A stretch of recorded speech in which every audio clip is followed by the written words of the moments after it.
Kembali di Sapa Indonesia Pagi, Saudara. Angkatan Laut Iran menembakkan rudal dan drone di sekitar kapal perusak Amerika Serikat yang melintas di Selat Hormuz pada Senin waktu setempat. Hal ini terjadi di tengah meningkatnya ketegangan antara Teheran dan Washington.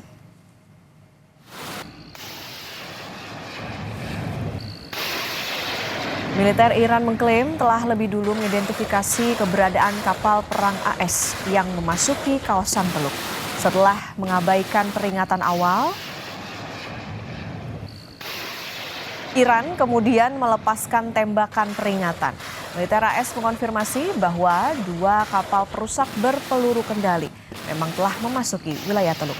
Namun, Washington membantah klaim Iran terkait serangan tersebut. Sementara Komando Pusat AS menegaskan tidak ada kapal perang mereka yang terkena serangan.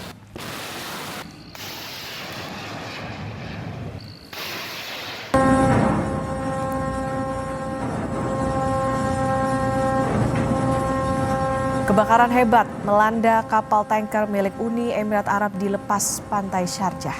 Laporan dari Otoritas Maritim Inggris menyebutkan kapal tersebut dihantam oleh proyektil tak dikenal.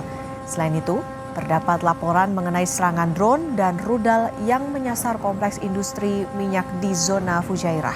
Sementara itu, menurut laporan yang dikutip dari kanal Tasnim News, seorang pejabat militer Iran membantah keras keterlibatan negaranya dalam insiden di wilayah Fujairah.